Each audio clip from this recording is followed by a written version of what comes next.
My partner cheated with my best friend. I was scrambling eggs when I noticed his phone light up on the kitchen counter. A text from Lauren. Can't wait to see you later. My stomach dropped, but I laughed at myself. Lauren was my college roommate, my maid of honor, the person who held my hair back after my bachelorette party. Of course she'd text him. She'd been helping plan his surprise for our anniversary. At least that's what he'd told me when he started working late twice a week. But then her name popped up again. I love you.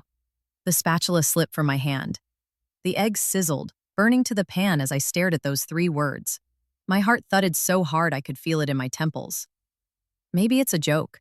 Maybe she's drunk. But when I tapped the screen, his password was still our wedding date. Their messages flooded out. Months of secret meetups. Pet names I'd never heard him use. A photo of her wearing his t-shirt, her neon pink nail polish glinting against the fabric. The same shade I'd complimented her on last week. The shower turned off down the hall. I froze, my vision blurring. When he walked in, towel around his waist, I didn't recognize his face. Hey, babe, he said, reaching for his phone. His smile vanished when he saw mine. The first red flag had been so small. 3 months ago, Lauren canceled our weekly coffee catch-up. Work's crazy, she'd said, but her laugh sounded strained. Then Mark started forgetting things, our dinner reservations, my birthday, the way I take my coffee. He'd smell like her cedar-scented perfume when he came home, claiming it was from gym locker rooms. I scrubbed his shirts twice, trying to erase it. Still, I defended him to myself. Stress, midlife crisis, his mom's health issues. But when he flinched at my touch and stopped saying, I love you, before bed, I bought a bottle of wine and drank half of it alone, staring at our wedding photo. It's not what you think, Mark said, clutching his phone like a lifeline. His voice wavered. Lauren's been going through a hard time. We just talked. I pointed at the photo. In our bed? He crumpled. It was a mistake. It didn't mean anything. The room tilted. I gripped the counter, my nails digging into the marble. Lauren. The woman who'd toasted to our forever at the wedding, who'd cried when I told her I was pregnant last year before the miscarriage, who'd promised me, drunk and grinning, that Mark was one of the good ones. How long? I whispered. He hesitated. Since March.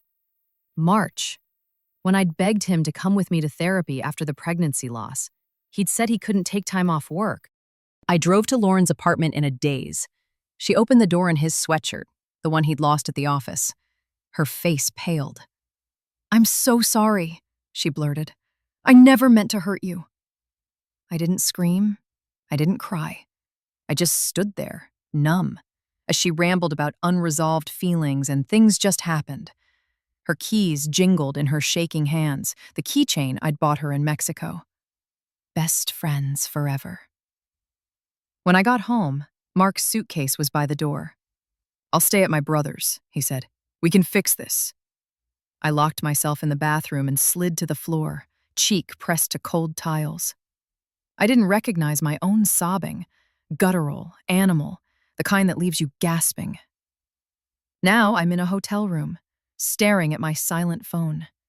His name flashes once, then Lauren's. I ignore them. The worst part? Part of me still wants to believe him. Part of me wants to crawl back to the lie.